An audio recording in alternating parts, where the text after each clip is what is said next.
안녕하세요. K가 추천하는 책, K 추책. 오늘은 31번째. 책 제목은 사막을 건너는 6가지 방법. 지은이는 스티브 도나요라는 분인데요. 이분은 인생을 사막에 비유했네요.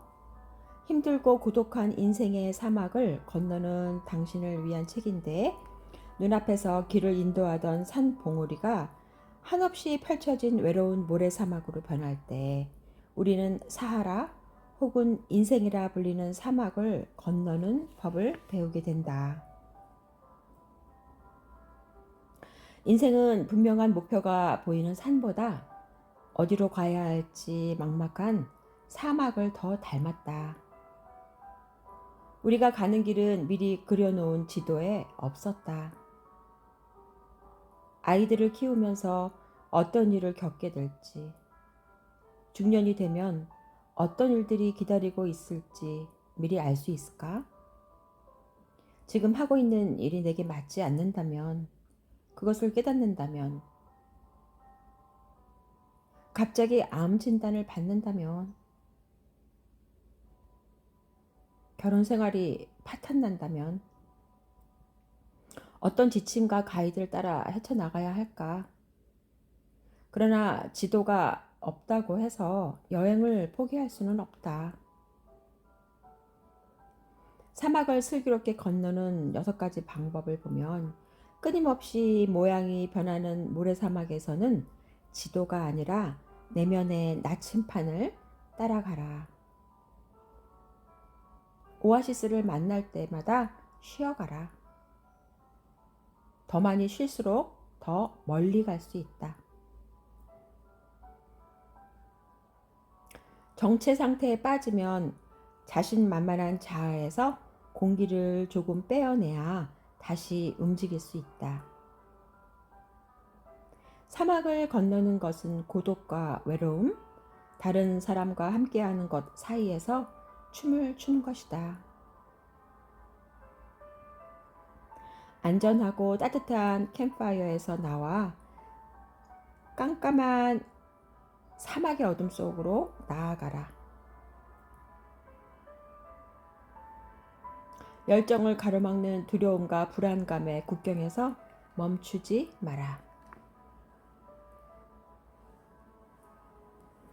겸허해질 수 있는 작은 기회를 찾는다. 우리 문화권과 사회는 거만한 자아를 건설적인 방법으로 해체하는 방법을 모르기 때문에 우리는 스스로 겸허해지도록 노력해야 한다.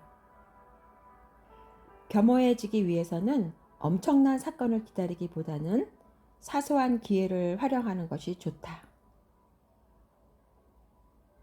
변화의 사막에 꼼짝없이 갇혀있는 상황에서는 공기를 많이 빼야 할 큰 사건이 기다리고 있을지도 모른다. 일상생활 속의 작은 사건을 통해 연습하다 보면 큰 사건에 대비할 수 있다. 우리가 너무 까다로워지는 순간 화가 나거나 참을성이 없어지고 유치해하거나 또는 역겨워지고 둔감해지거나 오만해지는 순간이 오면 자아에서 공기를 빼고 실질적이며 건전한 방향으로 전환할 기회로 보면 된다. 그것은 자존심을 무너뜨린다거나 스스로에게 엄해진다거나 완전한 패자가 되는 것을 의미하지 않는다. 그것은 단순히 받아들이는 것이다. 겸허해진다 함은 그저 자기가 완벽하지 못하다는 것, 그리고 영원한 존재가 아니라는 것, 작은 그런 진실을 받아들이는 것이다. 약점까지 포함하여 있는 그대로의 자신을 받아들이는 것이 바로 겸허함이며 이를 통해 더 높이 일어설 수 있다. 우리가 사막에서 겪는 변화는 종종 우리 자체가 바뀌는 것이 아니라 세상을 바라보는 우리의 관점이 바뀌는 것이다.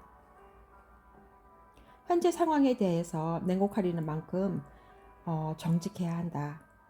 잘못한 일이 있으면 인정하고 사과할 일이 있으면 사과하고 끼어든 앞차 운전자를 용서해야 한다. 무언가 생각했던 대로 일이 안 풀리면 화를 내거나 남을 탓하기보다는 실망감 그 자체를 느껴야 한다. 잘못된 것을 바로잡거나 변화시키려 들지 말아야 한다. 핑계를 찾아서도 안 된다. 그냥 겸허해지는 마음 상태를 그대로 느낀다. 크게 숨을 들이쉬고 여전히 자아의식이 살아있음에 주목한다. 자아는 완전히 사라지지 않지만 이제 약간은 겸허해질 수 있는 마음 자세를 배운 것이다. 바람을 빼는 것은 인생의 일부이다. 그런 모습은 섹시한 모습과는 거리가 멀어 피플 표지에는 나올 수 없을 것이다. 하지만 인간이라는 잡지가 있다면 그 표지를 장식할 수 있을 것이다. 왜냐하면 아주 작은 사건에라도 겸허해지고 난 사람은 더욱 인간적이고 더욱 현실적이며 살아있는 존재처럼 느껴지기 때문이다. 겸허해질 수 있으면 방황도 가능해진다. 우리는 사막에서 신기루를 찾아 헤맨다. 내 안에 나침반을 찾는 것은 과학으로는 불가능하다. 우리가 따라왔던 방향이 신기루였음이 드러나면 겸허해질 수 있다. 그때 그 기분을 그대로 느껴라. 그것이 본인에게 좋은 경험이었다고 믿어야 한다. 그리고 목적 있는 방황을 계속 해야 한다.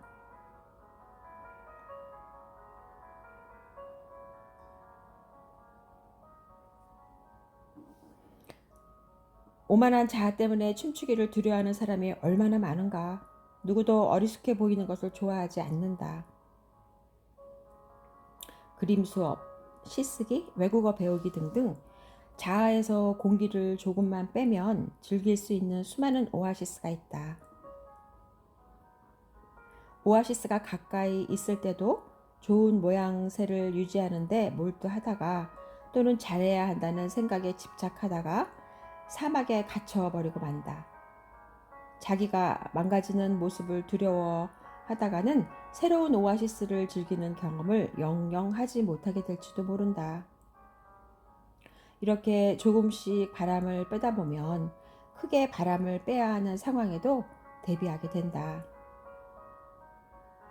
타인과 진정으로 통하기 위해서는 자존심을 삼키거나 사과를 해야 할 때도 있고 거짓말, 실수 또는 배신에 대해 솔직하게 인정해야 할 때도 있다. 자아에서 공기를 조금만 빼면 꼬인 인간관계의 사막에서 헤어나와 다른 사람과 교류하는 치유의 오아시스로 들어설 수도 있다. 사하라 사막에서 타이어의 공기를 빼는 건 부끄러워해야 할 일이 아니다. 공기를 빼는 것은 여행의 일부이다. 인생을 살면서 공기를 빼야 할 때 부끄러워할 필요가 없다. 공기를 빼면 막힌 상황에서 벗어나 다시 사막을 건너는 여정에 오를 수 있다. 네, 오늘은 여기까지 하고요. 사막을 인생에 빗대어서 그 사막을 잘 건너는 그 여행의 과정에서 6가지 방법을 제시했는데 가장 키포인트는 우리가 겸허해져서 공기를 빼서 우리가 자신을 좀 더 솔직히 바라보는 그런 과정이 필요하다는 내용이었네요. 오늘 여기까지 하고요. 다음에 또 좋은 책으로 만날 것을 약속드리겠습니다. 들어주셔서 감사하고요. 다음에 또 만나요. 감사합니다.